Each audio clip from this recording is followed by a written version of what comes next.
Shrimad home remedies में आपका स्वागत है।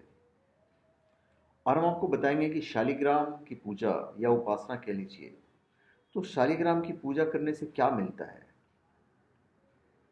गंडकी अर्थात नारायणी नदी के एक प्रदेश में शालिग्राम स्थल नाम का एक महत्वपूर्ण स्थान है।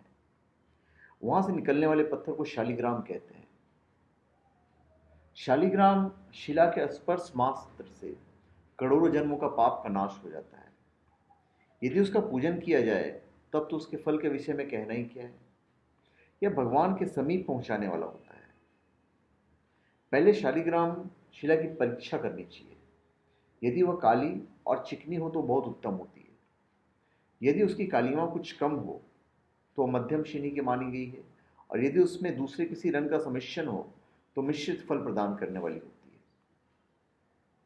भगवान विष्णु सर्वत्र व्याप्त होने पर भी शालिग्राम शिला में विशेष रूप से अभिव्यक्त होते हैं।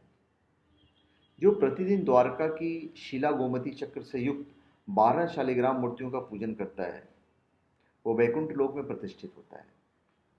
जो मनुष्य शालिग्राम शिला के भीतर गुफा का दर्शन करता है उसके पितर तृप्त होकर कल्प के अनंत स्वर्ग में निवास करते हैं।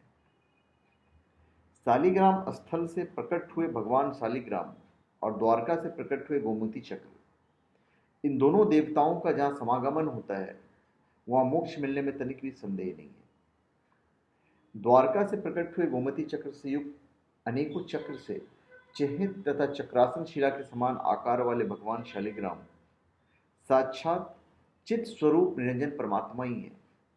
ओंकार रूप तथा नित्यानंद स्वरूप शालिग्राम को नमस्कार करना चाहिए।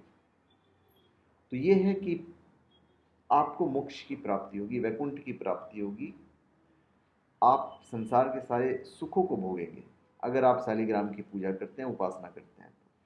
तो धन्यवाद। आप हमारे चैनल पर सब्सक्राइब करें और अपने कमेंट दीजिए। धन्यवाद।